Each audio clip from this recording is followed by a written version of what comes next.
groups. But this is just a general address, and I hope that, people will, see where I'm coming from and actually, join me to,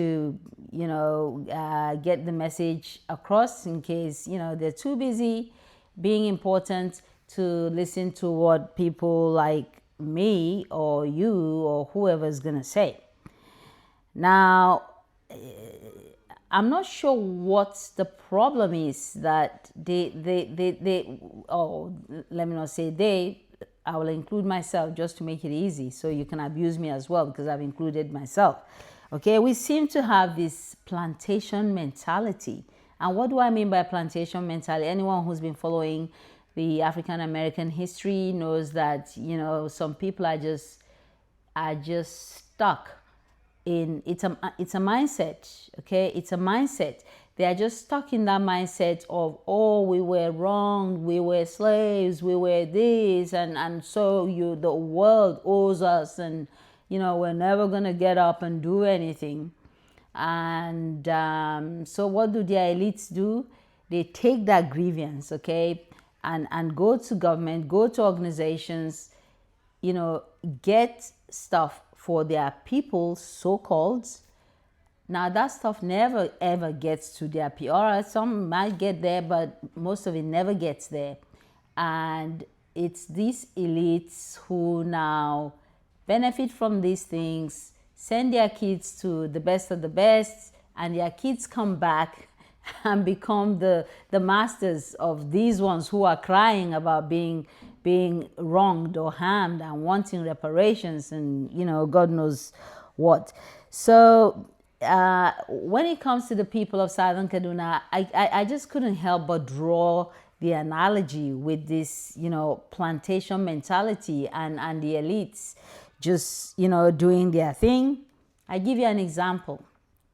Okay, they get a position, and if they try in that position that they get, that is reasonably up there, of course they can never get the top position, but they get a position that puts them in the limelight, according to the standards of the people of Southern Kaduna, which is like over here compared to the others. If they try very hard, okay, they might get a job for their wives and or one sibling or two, that's it. Once they get there, guess what they do? They take a machete to the ladder, okay, and just chop it all down so that it's just them. And somebody explained it brilliantly this morning. Actually, it's a Nigerian. I'll find the tape and put it. It was a church setting where he said, of course, that's known the world over, that, once you are wealthy beyond a point, money doesn't mean anything to you anymore. What you need now is power. And how do you get power is to have people in your pockets. So it's not so much about counting the naira or things like that. It's how many people you can control, how many people you can put in a position, how many people you can call and say, I'm sending blogs, do this for blogs and so on and so forth. So that's that.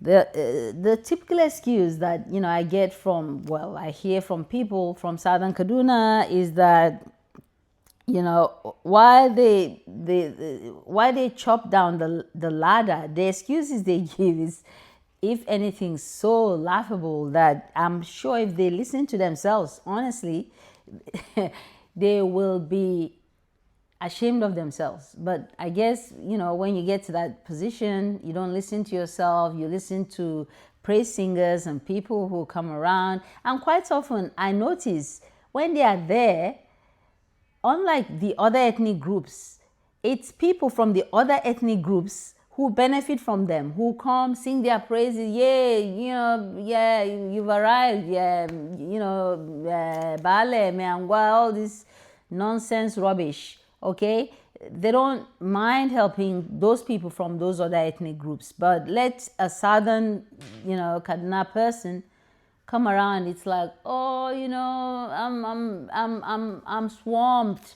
There are too many people asking me for favors. There's this, there's that. They give. Why? Is it because of fear of losing your position? Is it because maybe you think you did not earn that position? So you feel at any point I'm going to be kicked out and some Fulani person will take the position? Is that it? I need an answer. Please, people, I need your comments. Down in my channel. Come, let us reason together. I need your comments there. Is that it, that you feel like you don't deserve the position, so you gotta play nice to the big bosses so that they don't like kick you out and you lose your position? Anyway, I think that having said all these things, okay, in Southern Kaduna especially, we were the early adopters of education. And I dare to say that up to a point, we were the most educated part of that state, okay, until these other people realized, oh, okay, there's something in education, and then they started to treat us like apartheid South Africa treated the blacks and the Indians, pegging us, not even allowing us to go to like a university. You'll have the scores, you'll have the grade, but when it comes to, you getting admission, nope. They'd rather sell it to an Igbo person who can, buy it than have you come in to the university to get trained. There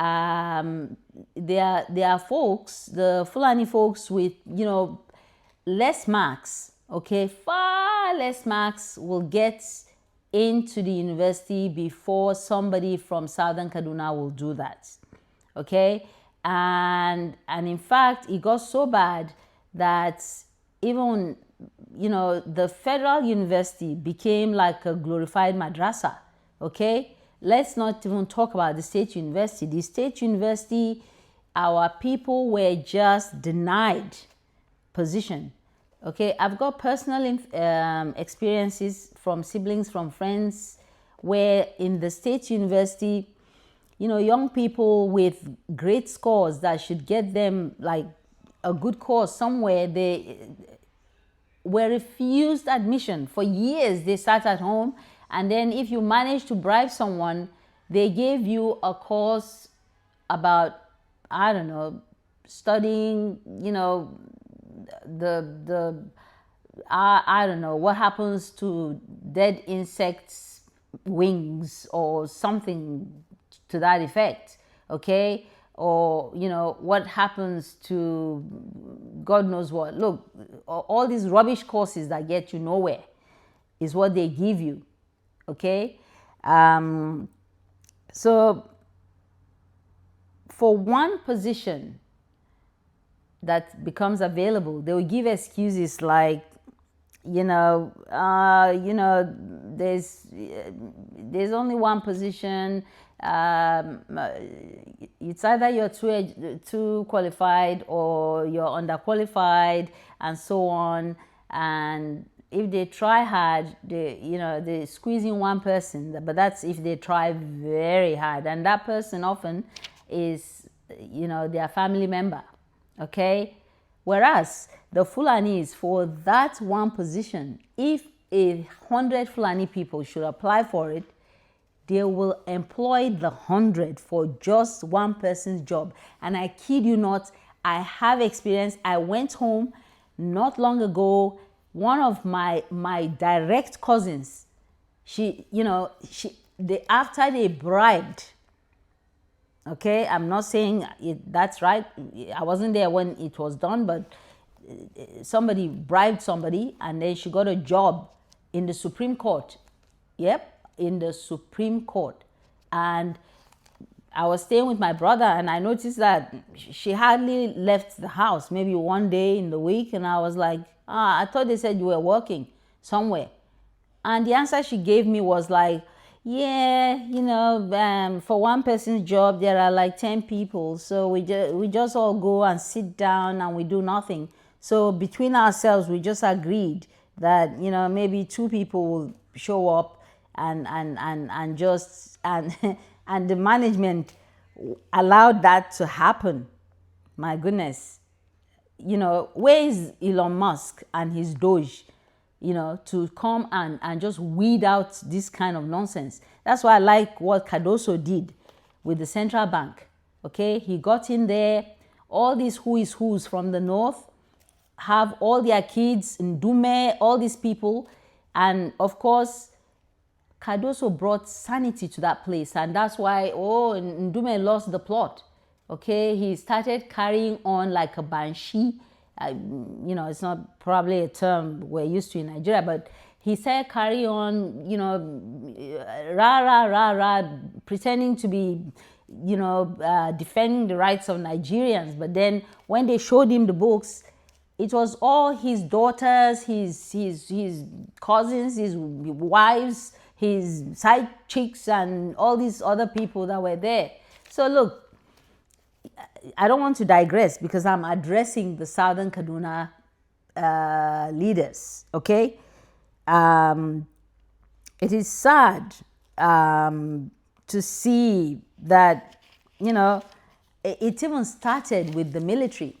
Because I remember when the British, gave the indication that the military will rule this country and other countries in Africa for a while. So if you're smart, it told that to, I'm sure, Sardauna. They packed people and shoved them in the army. And because then they didn't even have like educated people, like people from the middle belt. And that's why you had the Gowons, the this, the that. They were the key anchors that they just packed and put in the army, and all in that were all northerners kind of nonsense. But of course, as the Fulanis became trained, they now started to replace all these people, and the whole anatomy of the military has changed. In fact, I make bold to say, even like today, apart from when Tinubu came in, before you can progress in the army, you have to be Fulanized. I'm sorry, I've got military people that I love dearly. I like what they are doing. They've been friends from childhood. But truth be told, that's just the way it is. You have to, do some little bit of licking, if you know what I mean. I don't want them to, I'm not going to go into all that. So they just shove them into the military. Hence, they have this entitled, attitude like the country belongs to us because we control the military, and if we don't control it, we'll plot a coup, chuck out whoever is there, control the resources, and all the key ministries, all the key parastatals were headed by them, and no accountability, nothing. Monies were just being stolen left, right, center, backwards, forward, and everything. And which leaves me sad because, countries that were touted to be the next upcoming countries from the so-called third world emerging economies like Brazil, Nigeria, and India. Well, there's no comparison right now. There's no comparison between India, Brazil, and Nigeria. There's none. Hopefully, Tinubu's plans will get us there, okay? Cardoso and the other man in finance, Edu, okay? And all the other great people who are doing a great job. The Interior Minister, I forget his name now, that young fellow, Keyamo, doing a wonderful job. And in saying that, to actually the Minister of Information, some fellow, honestly, I forget his name, due respect, he does a great job of explaining things in very simple language.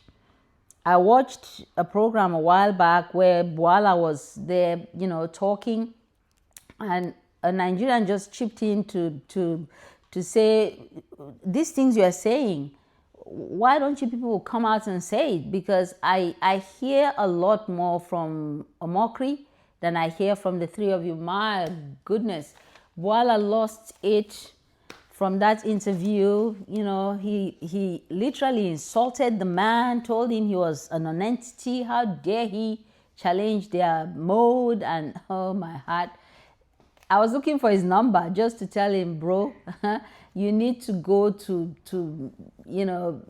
school of how to talk to the press. I know he likes to tout, I've got a degree in this and I've got a degree in that and that and that and that and that. Well, some people don't have degrees in ABC, but they know how to communicate with respect, okay? They know how to communicate with respect. All that man was saying was that you people are doing all these wonderful jobs, but we don't get to know about it. We don't hear it. And instead of you, acknowledging and thanking the man and saying, oh, thank you, we'll look to it, you, Ambayo, and Anuga, that's another one, because I'll have another separate one on the president's media team. Apart from the Minister of Information, the rest of them, I've got my views. Anyway, I don't want to digress again, because I'm talking about the people, the elites from Southern Kaduna, because I think that they have no, B and ... S, okay? They don't have the kahunas. And their whole attitude is like, oh, pretty please, Fulani man, give me a job. And once they get the job, I won't do anything to rock the boat. It's only who you allow me to employ that I'll employ. If you want me to employ 50 of your people and half of my people, I'll do it, but just keep me in this position. Sorry, thank you very much, sir. Yes, sir. Yeah, thank you. Yep. Thank you. I look at it sometimes and I tell my husband, I say, look, I grew up, at least my formative years were in the country. You would be better helped by a southerner, okay, than a southern Kaduna man in position. And I'm saying this also from experience. I've got uncles, okay, who got a position and all of a sudden it's like, can't help anybody. They just want only them to be the ones who are on top, so that everybody will come and do, Yorubas call it dobale, Hausas call it fadanchi, and you just come and pay obeisance, like courtiers in a royal palace. They've helped nobody. They've done nothing for Southern Kaduna, okay? You might say, oh, one became a deputy governor or one became a governor by run of play. He wasn't elected, okay? Somebody died or somebody got moved to the national whatnot, and well, I'm sure if the Fulanis had a way of stopping him from being the governor, they would, because they've said it that, in their book, I don't know which book they are reading, that nobody's allowed to be like over them. So the rest of us Nigerians, we are meant to just be, how will I say, we're just meant to be like slaves. They just use us and use and discard and dump. So, that's one of the reasons why I really, really love what Tinubu is doing. He is shaking their very foundation. He is shaking their very, very foundation. And I cannot wait to see when, all these things will fall into place. And, I really want the census to be done. And I want the old regions, and a few more regions to be created. Not necessarily states, but if they don't want it, well, let's fight for, even talk about states. Every other lungu is calling for states. I've not heard anyone from Southern Kaduna calling for statehood. Okay, every lungu, every corner in the southeast, southwest, wherever, they are all calling for states. Nobody. Don't we have leaders in Southern Kaduna, Mr. Sunday Katung Marshall and the other ones? Don't we have them? What is your job? Show me one project that you've done for your people with your constituency allowance. Show me one. Show me one reasonable project. Okay? Well, our people are starting to wake up now, and there's a groundswell of people who are now going to challenge you directly. So I'm talking to you leaders directly. Nenadi Sambo, I'm not sure what I can point to anything that she, well, that's if she still claims to be from Southern Kaduna, because I don't know what she has done for that place. Even Isaiah Ballard, all these people, I can name all of them. Okay, there are people who are not in government who have done a lot for that area than all these LBs. You can ask me privately and I can tell you what an LB is. Okay, what all these LBs have done. So